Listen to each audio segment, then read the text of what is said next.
Anarchism and Socialism by Georgy Valentinovich Plekhanov. Chapter 1. The Point of View of the Utopian Socialists.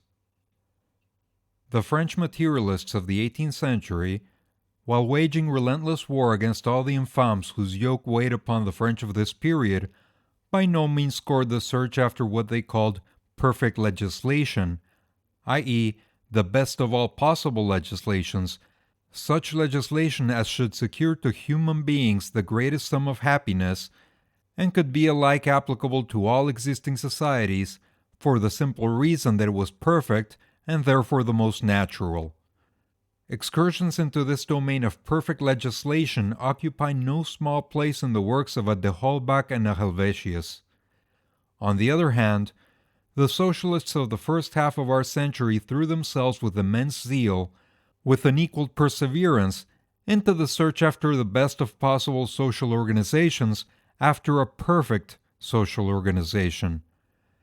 This is a striking and notable characteristic which they have in common with the French materialists of the last century, and it is this characteristic which especially demands our attention in the present work. In order to solve the problem of a perfect social organization, or what comes to the same thing, of the best of all possible legislation, we must eventually have some criterion, by the help of which we may compare the various legislations one with the other. And the criterion must have a special attribute. In fact, there is no question of a legislation relatively the best, i.e., the best legislation under given conditions. No, indeed. We have to find a perfect legislation, a legislation whose perfection should have nothing relative about it, should be entirely independent of time and place, should be, in a word, absolute. We are therefore driven to make abstraction from history, since everything in history is relative, everything depends upon circumstance, time, and place. But abstraction made of the history of humanity, what is there left to guide us in our legislative investigations? Humanity is left us, man in general, human nature, of which history is but the manifestation. Here then we have our criterion definitely settled, a perfect legislation. The best of all possible legislation is that which best harmonizes with human nature.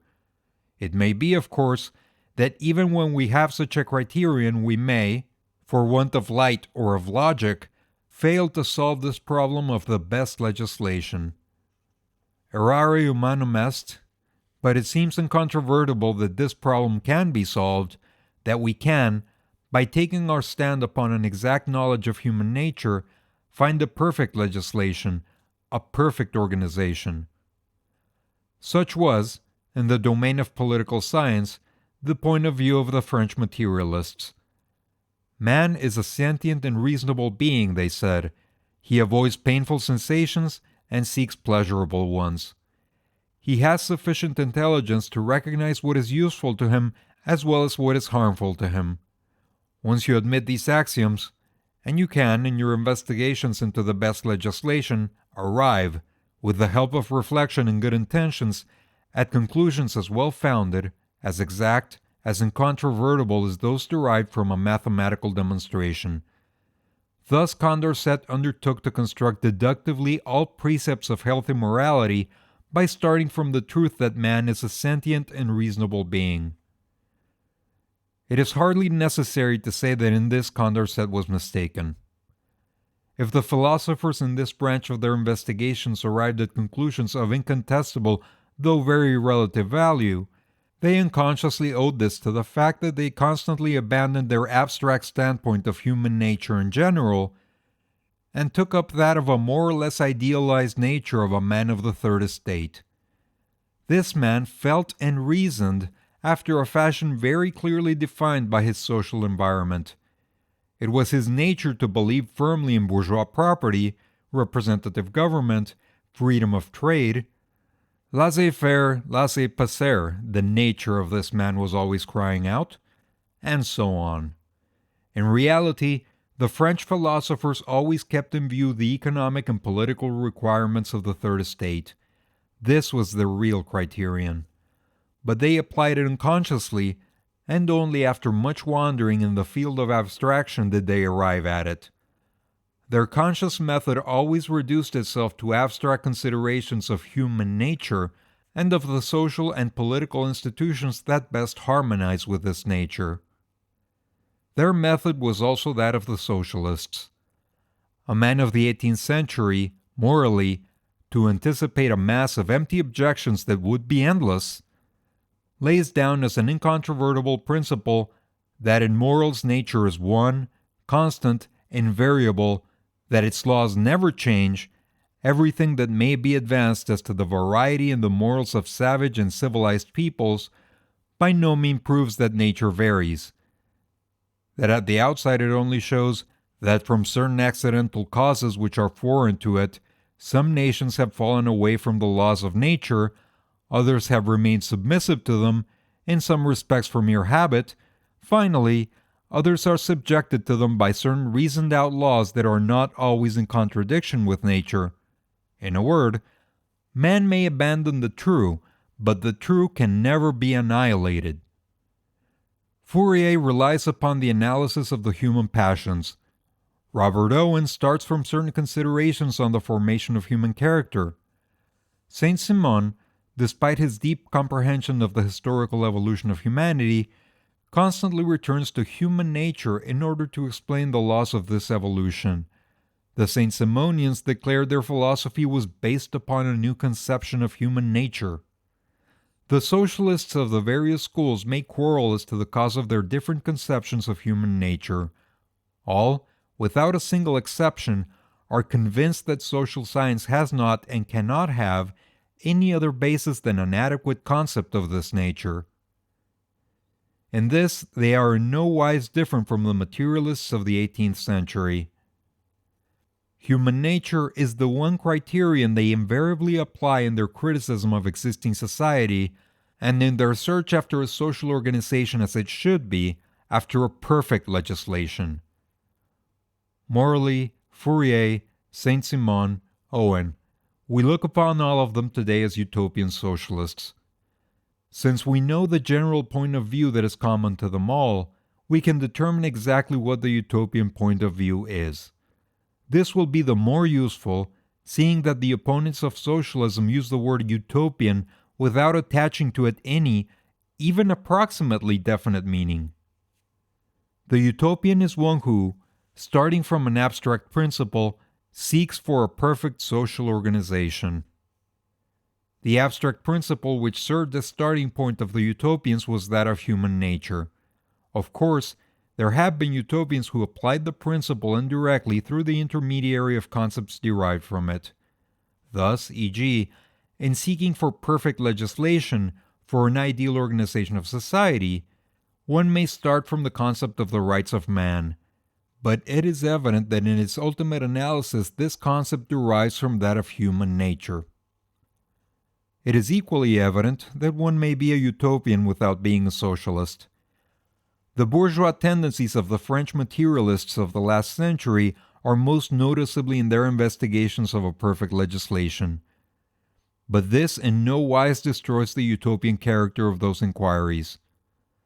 We have seen that the method of the utopian socialists does not in the least differ from that of de Holbach or Helvetius, those champions of the revolutionary French bourgeoisie. Nay, more. One may have the profoundest contempt for all music of the future. One may be convinced that the social world in which one has the good fortune to live in is the best possible of all social worlds, and yet in spite of this, one may look at the structure and life of the body social from the same point of view as that from which the utopians regarded it. This seems a paradox, and yet nothing could be more true. Take but one example. In 1753 there appeared Morelly's work, Les îles flottantes ou la basiliade du célèbre Pelpaï, traduit de l'Indien. Now, note the arguments with which a review, La Bibliothèque Impartiale, combated the communistic ideas of the author. One knows well enough that a distance separates the finest speculations of this kind and the possibility of their realization. For in theory one takes imaginary men who lend themselves obediently to every arrangement, and who second with equal zeal the views of the legislator. But as soon as one attempts to put these things into practice, one has to deal with men as they are, that is to say, submissive, lazy, or else in the thraldom of some violent passion. The scheme of equality especially is one that seems most repugnant to the nature of man. They are born to command or to serve. A middle term is a burden to them.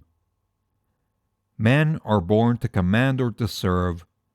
We cannot wonder, therefore, if in society we see masters and servants, since human nature wills it so.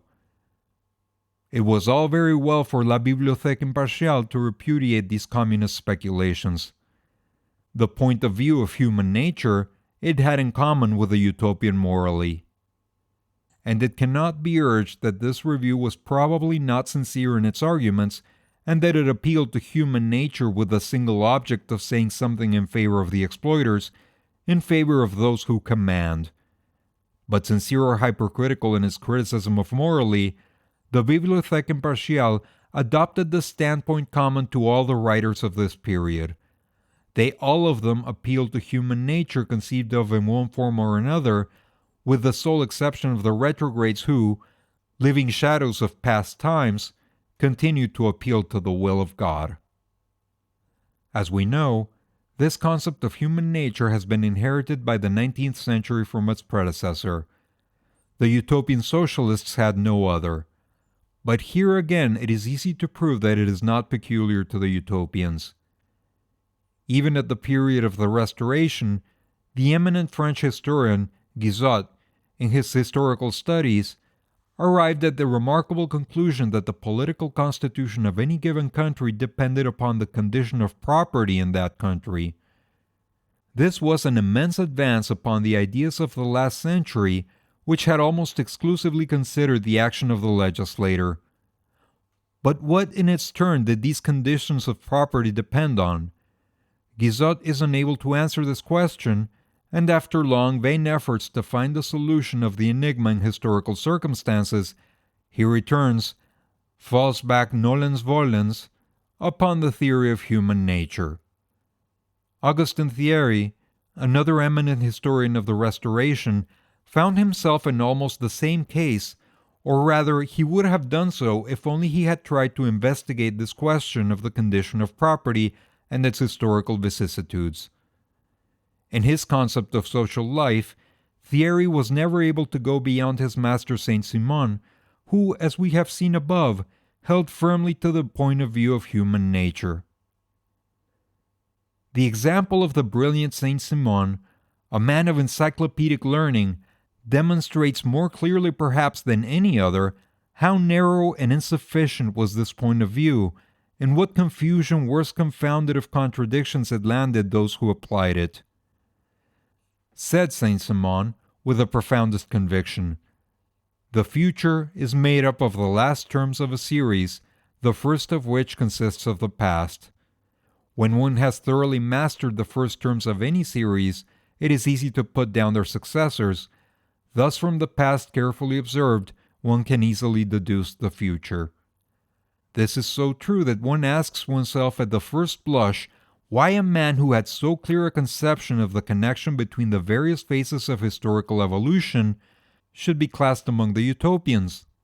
And yet, look more closely at the historical ideas of Saint-Simon, and you will find that we are not wrong in calling him a Utopian. The future is deductible from the past. The historical evolution of humanity is a process governed by law. But what is the impetus, the human power that sets in motion the human species, that makes it pass from one phase of its evolution to another? Where are we to seek it? It is here that Saint-Simon comes back to the point of view of all the Utopians, to the point of view of human nature.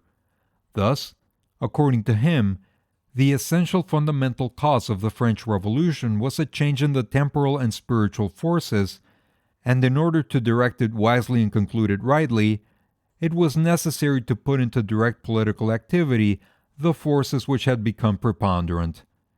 In other words, the manufacturers and the savants ought to have been called upon to formulate a political system corresponding to the new social conditions. This was not done, and the revolution which had begun so well was almost immediately directed into a false path. The lawyers and metaphysicians became the masters of the situation. How to explain this historical fact? It is in the nature of man, replies Saint-Simon, to be unable to pass without some intermediate phase from any one doctrine to another. This law applies most stringently to the various political systems through which the natural advance of civilization compels the human species to pass. Thus, the same necessity which in industry has created the element of a new temporal power, destined to replace military power, and which in the positive sciences has created the element of a new spiritual power, called upon to take the place of theological power, must have developed and set in activity before the change in the conditions of society had begun to be very perceptible, a temporal or spiritual power of an intermediary, bastard, and transitory nature, whose only mission was to bring about the transition from one social system to another. So we see that the historical series of Saint-Simon really explain nothing at all. They themselves need explanation, and for this we have again to fall upon this inevitable human nature. The French Revolution was directed along a certain line because human nature was so and so. One of two things. Either human nature is, as morally thought, invariable, and then it explains nothing in history, which shows us constant variations in the relations of man to society, or it does vary according to the circumstances in which men live, and then, far from being the cause, is itself the effect of historical evolution. The French materialists knew well enough that man is the product of his social surroundings. Man is all education, said Helvetius. This would lead one to suppose that Helvetius must have abandoned the human nature point of view in order to study the laws of the evolution of the environment that fashion human nature, giving to socialized man such and such an education. And indeed Helvetius did make some efforts in this direction. But not he, nor his contemporaries, nor the socialists of the first half of our century, nor any representatives of science of the same period, succeeded in discovering a new point of view that should permit the study of the evolution of the social environment. The cause of the historical education of man, the cause of the changes which occur in his nature. They were thus forced back upon the human nature point of view as the only one that seemed to supply them with a fairly solid basis for their scientific investigations. But since human nature is in its turn varied, it became indispensable to make abstraction from its variations and to seek in nature only stable properties, fundamental properties preserved in spite of all changes to its secondary properties.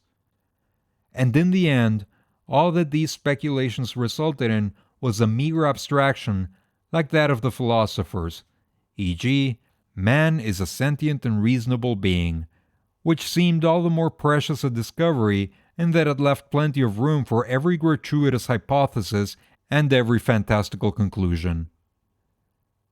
Aguesseau had no need to seek for the best of social organizations for a perfect legislation. He was perfectly satisfied with the existing ones. And assuredly the most powerful argument that he could have advanced to defend them from the attacks of the malcontents would still have been human nature, which he would have said renders every serious change in the social and political constitution of France impossible. The malcontents condemned this same constitution, making use of the same abstraction, and since this abstraction, being completely empty, left, as we have said, full room for every gratuitous hypothesis and the logical consequences resulting therefrom, the scientific mission of these reformers assumed the appearance of a geometrical problem. Given a certain nature, find what structure of society best corresponds with it.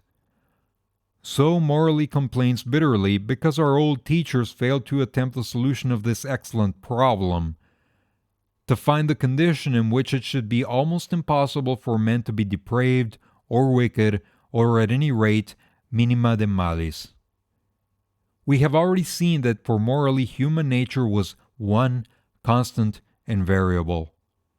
We now know what was the scientific method of the Utopians.